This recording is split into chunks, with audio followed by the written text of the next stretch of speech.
È con grande gioia, amici del Bruco, che ospitiamo ancora una volta il nostro amico Francesco Mezzotera, blogger di Milano Curiosa, sul nostro canale, che ci racconterà di una curiosa storia su San Lorenzo Maggiore a Milano. Se tutti ormai sanno che Roma è stata la capitale di un grande impero, pochi invece sono a conoscenza del fatto che anche Milano è stata la capitale dell'impero romano.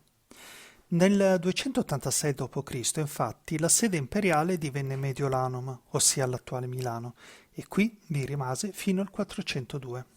Eppure, mentre a Roma è ancora possibile ammirare molte testimonianze storiche di quel periodo, a Milano non c'è rimasto più niente, o quasi. Nel 539, infatti, una simpatica popolazione che prende il nome di Goti ha pensato bene di far tabula rasa di quella che all'epoca era una splendida città. Dunque, per poter trovare ciò che resta dell'antica Mediolanum, bisogna armarsi di pazienza e improvvisarsi novelli Indiana Jones. Anche l'antica basilica di San Lorenzo alle Colonne non fa eccezione in quanto a scarsezza di tracce romane. Nel corso del tempo, infatti, la chiesa è cambiata notevolmente, purtroppo. Si pensa che fino all'anno 1000 fosse ricca e splendente. Per poterla edificare furono addirittura impiegati ben 10 kg d'oro. I mosaici erano i veri protagonisti di questo sfarzoso luogo di culto. L'antica cupola era presumibilmente decorata con una infinità di tessere in gran parte d'oro.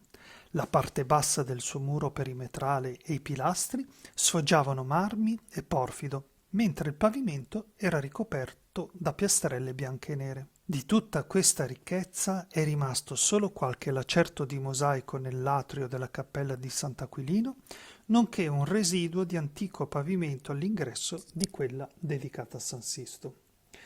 Causa di questa devastazione non furono tanto le invasioni barbariche, quanto incendi, crolli e terremoti. Come al solito, la fantasia popolare ci impiegò poco a inventare un episodio capace di spiegare un grave incendio avvenuto attorno all'anno 1000.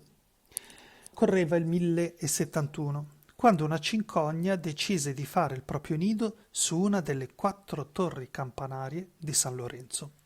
Una volta schiuse le uova, la cicogna, da brava mamma, decise di lasciare il nido per andare alla ricerca di cibo per i suoi piccoli.